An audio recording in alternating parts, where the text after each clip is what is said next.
could you please help me shut the door? Thank you very much. It's my honor to introduce our keynote speaker for tonight. We have Ms. Nkem DenChukwu, who is here from Houston, Texas, despite the catastrophic personal loss she has just suffered. Nkem is multi-talented. She's a creative writer, an award-winning filmmaker. She's an Igbo woman. She's a woman whose strength, hope, and faith are anchored on God.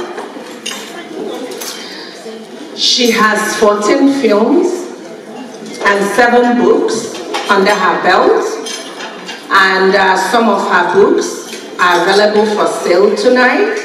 So afterwards, if you're interested in buying any of her books, you can come to table 29. Nkem has been featured in Forbes magazine, the digital edition. Her 2014 film production, Pound of Flesh, received Rising Star Award at the 2015 Canada International Film Festival. Her 2018 film production, Lone Star Deception, won Best Picture at the 2019 World First Houston International Film Festival, starring Oscar nominee Eric Roberts. Nkem is dedicated to her crafts. She believes in being an instrument of the grace of God. She believes it's a calling everyone should ask for. Nkem has been interviewed on Fox 26 News, NBC, ABC, CBS, Great Day Houston, and many more. More importantly, Nkem is a proud mother of 4 kids, aged between 12 and 17. Ladies and gentlemen, can you please join me in welcoming our guest speaker to the podium? Thank you.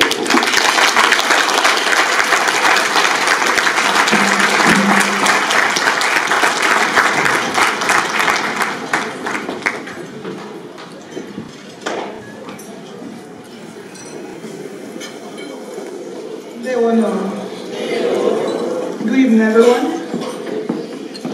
If you are a member of the Igbo Women League of Minnesota, do you mind standing up for a minute, please?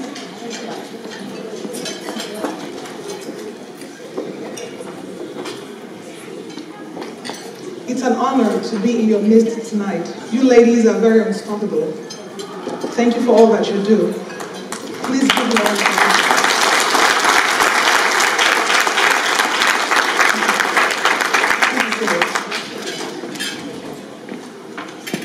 When we learn, we should teach what we have.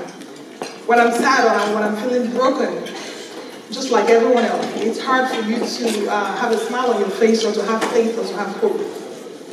But as long as we can feel our breath under our noses, or we can feel our heartbeats, that's hope. Because every morning that we wake up, it's a gift that we have to appreciate each day. I'm a blessed mother of 4 amazing kids. And my kids, they inspire me every day to be the best that I can be. They teach me, they're young, but they teach me all the time. When we teach a child, then we won't have that much reason to teach an adult. In 2012, I decided to write my first book. It's called Tribal Echoes. It was actually inspired by the Igbo culture. The Igbo culture in the sense that when we come to the US or we move to Europe, we tend to embrace other cultures, and there's nothing wrong with that. But the problem becomes when we tend to forget where we come from. I'm a proud Igbo woman. when I post things on social media, I always tag myself, that Igbo girl. When we have kids, a lot of kids here, I'm very impressed with the young lady that sang the national anthem in Igbo. I never heard it before, so that was very amazing. So going back to the book that I wrote, Travel Echoes, the reason that I wrote that is that when we come here, we tend to forget who we are, and we tend to want to be more American, more than Americans, and that's a problem. We teach our children. You see a Nigerian kid born and raised here in the US, and you ask them, where are you from? I'm from New York. I'm from California. I'm from Texas. They don't know where they're from. Because to them, their parents are Nigerians and they're Americans.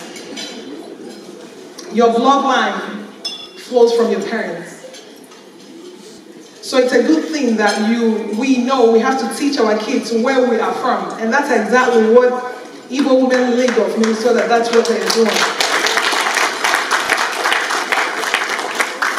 To teach the language, I'm very happy that I can speak Igbo language.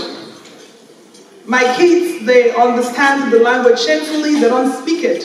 The only time they say something in Igbo is when they want to, curse each other. Because, bad things are easier to learn. And they listen to me now, saying some things. And for years, I kept saying to them, yes, for many years. So they got older and they said, you promise to tell us when we get older. And they said, can you tell us what it means? I said, oh my God. I said, promise me you go to school and tell your teachers. So I told them the meaning, and well, do you want me to tell you what it means? Okay, yes means, to go eat, yeah. So, but anyway, those are the things they learn quickly. But they understand the language, and I'm very happy on that. Just that they can, speak it fluently. So, but that's something that I'm very proud of, this group of women that they are doing here, to make sure that the youth, that they keep, learning from us. But for us to teach a child, or for us to even teach another adult, we have to know. We have to be better. If you're not better, what are you teaching? You have to, it's like when you see, a couple of years ago on Facebook, I posted, I think it was a picture of one of my kids. She won some presidential award. And this lady sent me, made a comment on my post, and she was very angry. Angry and rude, and just saying some things. I didn't know who she was. Normally, I have a PhD in blocking people.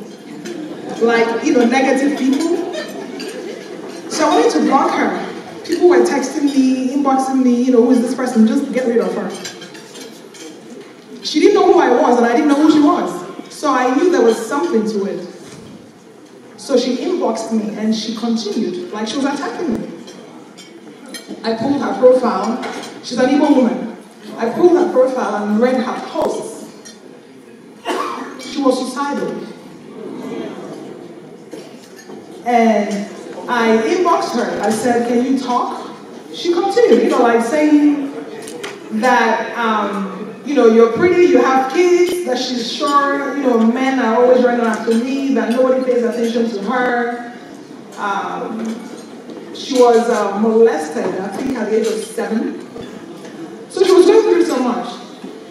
Anyway, I went through her profile, her post, and I saw her phone number. She refused to give me anything. She's an Enugu, and I reached out to her. For like 2 weeks, I kept calling her every day, trying to encourage her, find out her mindset, because the way we think, how we behave actually relies solely on how we think. If you think you're smart, then you have to start acting smart. If you don't think you're pretty, then it will definitely, show on your face and your attitude and your energy, and you eventually start relating to people that way. For a couple of weeks, like I said, I tried, talking with her and trying to figure out how to maybe, as a single mother of 4 kids, it's tough, really, even to parent household, it's very hard. So imagine like a single mom, I'm a single mom of 4 kids, so it's very difficult. But of course, a lot of people, when they see me, they see the whole side. Because, I've been on the news, they tell me, oh, Oprah has published her comments 3 times, so all they see is money. But it's not really, it's not like that. But you don't have to tell your story or put your problems out there, that way people will feel sympathy for you. So I tried to help her, but she wanted more. She wanted more. She started asking me for money, for her school fees and just all sorts. But I wanted her to start seeing value in herself, because she has a very low self-esteem. You can see. So because she feels that way about herself, she puts herself that way out there, and especially men took advantage of her, So, but anyway, this group of women, Igbo Women League of Minnesota, while I was sitting out there, I was watching them coming in, and their energy, it's infectious. The way they're dressed, really, I was very impressed, because I have, my partner just passed away. He passed away 10 weeks ago. He always told me that how he knows a Nigerian woman is by their wigs. Because, a lot of them, especially nurses, I didn't say this, but, they're not, they work so hard and maybe the person is tired and they just throw their wig in the trunk, and they're going somewhere, they just grab it and put it there. So, but, sitting there watching these women, I was very, very impressed. Very impressed and very empowered just looking at them. Sometimes you can tell when somebody doesn't like you very much, no matter how much they smile or, hug you and stuff. I'm not a psychic, but I just can feel their positive energy. So I'm very happy about that. You guys should just keep doing what you're doing.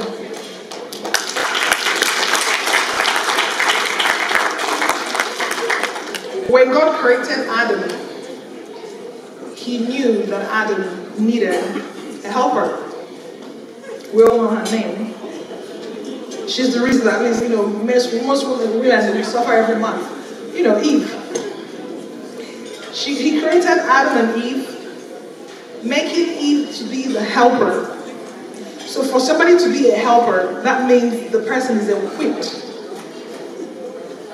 Is equipped to do, to help, to sustain, to build, to create, to empower. That's what Igbo Women of Minnesota, that's what they're doing. As men and women, we should all choose to be advocates, not just women. Being an advocate shouldn't be just the role of women. That's the thing tonight, but when you give, when you support, when you become a blessing to someone else, you're an advocate. It's not just for women. We have to empower each other. We can't do it alone as women. We need the support of men to do that. Our children are our future. We have to do better in raising them well. We have to do better in teaching them well. Going to school doesn't make you smart. We go to school, we learn, but we have to have the common sense to know what's good and what's not good. In today's society, bullying and suicide and depression, they have become epidemics, not just in the African American communities, all over the world. But a lot of times what we fail to actually think about is how nobody's ever born to be mean or to be a bully. It starts from somewhere. It's a learned behavior. So as parents, as women, we need to make sure that we are good examples and teach our children to be better. We have to be better. If your child sees you being disrespectful to your husband or to a man or to anyone, what exactly do you think that child is going to pick from you? They will learn the exact same thing you're learning, that you're exhibiting. So as parents and as women, we have to keep, every day is a learning experience. Nobody knows it all. No matter how much education that you have, we have to keep learning. As long as we live, we have to keep learning. We need to also remember that, I just said that. I said, kids learn from what they see and learn. The singer-songwriter Seal said, "It is a man's world, but it would be nothing without a woman or a girl." One of the best ways to live our best lives is to self-love. There's nothing wrong with being selfish when it comes to your mindset and when it comes to taking care of yourself. Because when you take care of yourself, then you can take care of someone else. I always say that I'm more important than my children. I am. Because if I'm not happy or if I'm not healthy, physically, emotionally, and mentally, it's going to affect my kids. So it's very important that you take care of yourself first. You become selfish for a good reason, but not selfish not to become selfless. You become selfish in order to be selfless. When we think better, we do better. When we empower each other rather than tearing each other down. Women do that a lot. We tend to tear each other down. You see somebody who is dressed nicely or who is doing well, rather than you being happy for them. What is jealous is not going to do anything, it's not going to affect the person in any way. So you be happy for them. When you're happy for someone, then God blesses you, you know? So we empower each other. Again, looking at this woman outside while I was sitting there, it was very empowering. It was very refreshing just watching them doing what they were doing. So you guys just keep doing that. It's very, we have to. I really wish there's an organization like this in Houston. I don't belong to any organization in Houston, and I'm not ashamed to say it. If you have an inner circle, and you're not learning anything from that inner circle, and you're not giving anything within that inner circle, you shouldn't be there. But Igbo women of Minnesota, that's exactly the kind of circle that women should belong to.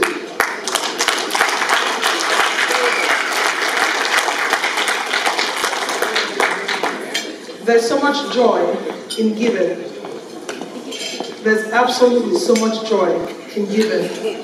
When you bless someone else selflessly without expecting anything in return, there's nothing more rewarding.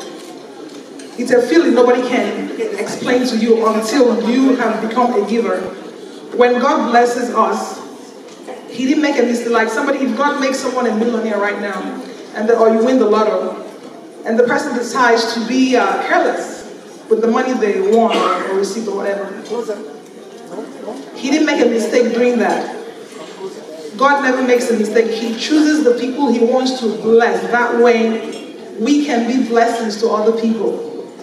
But when we choose not to use what God has given us to be blessings to other people, we have ourselves to blame.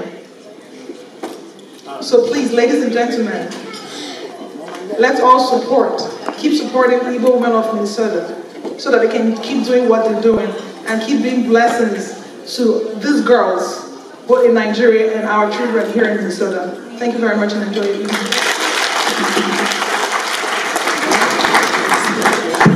Thank you so much, our wonderful keynote speaker. Her name is Nkem, but I'm going to change her name to Nkani tonight.